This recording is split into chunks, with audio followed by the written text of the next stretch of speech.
Black Labor, White Wealth, the truth about HBCUs and the power structure in the United States.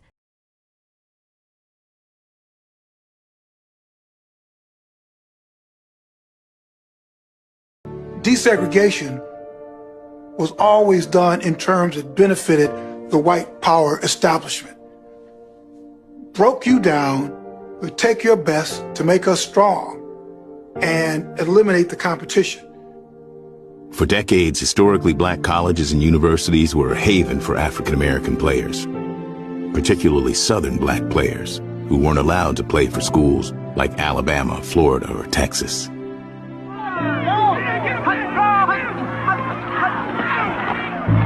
While HBCUs had limited financial resources, their teams regularly featured some of the country's best players. Integration changed all that. In American society, integration takes place in the hands of white institutions. Major college football integration begins to look like that in the sense of sort of, not bringing HBCU teams into your conference, but instead just sort of allowing more and more elite black players into your programs and not caring that HBCU programs might suffer or eventually die because of that. HBCUs had always been part of what made college football great. Black colleges started playing the game in the early 1890s, and by the 1920s produced stars like Ben Stevenson, a devastating running back for Tuskegee. Like the sport as a whole, HBCU football was dominated by high-powered coaches, Hall of Famers like Jake Gaither at Florida A&M and Eddie Robinson at Grambling, the first college coach to win 400 games. In order for us to have success, you got to put strength on strength and let weakness go to hell. Now, this is what you're going to have to do. And they were able to draw on an immense pool of talented players. Let's get off. Let's get off. When you're talking about historical black college, they never got the due that they so rightly deserve.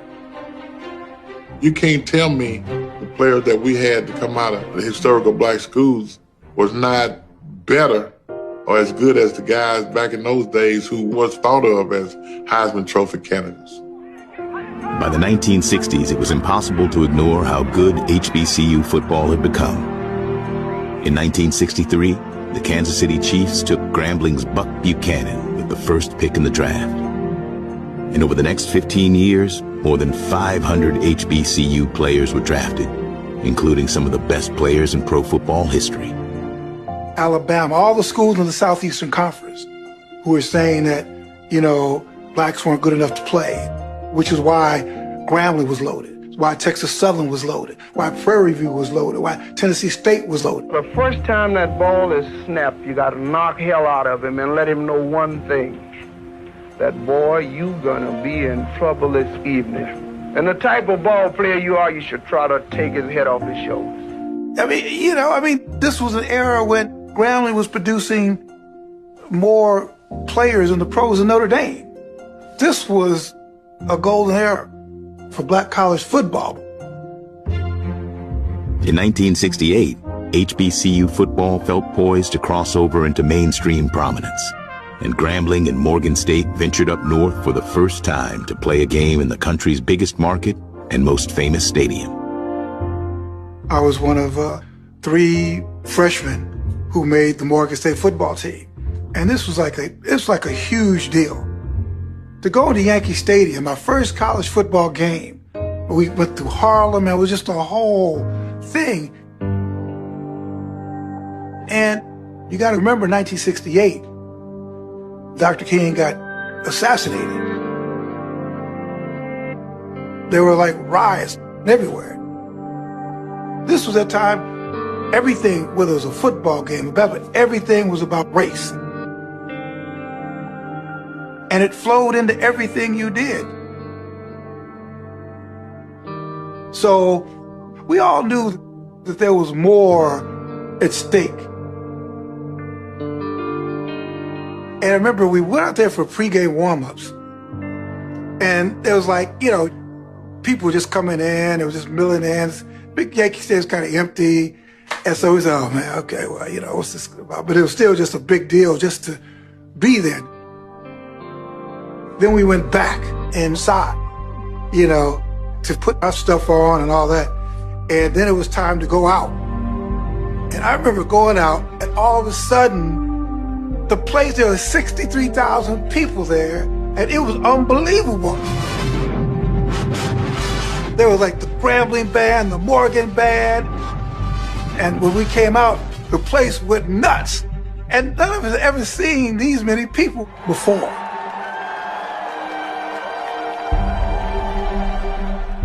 And these are all black folks in the stands.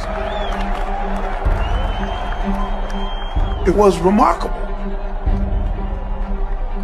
It was the most emotional moment I'd been a part of, because people knew that this was a big deal, not only for us, but for black college football. It all merged. This was a black power, black pride, black consciousness. And the fact that we filled it up, we sold it out. And we had put on this great show.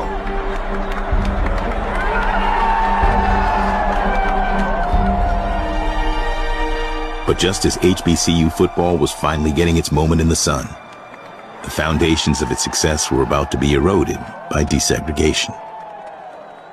We talk about this celebration of the Morgan Grambling game and how great it was because all this talent was on display.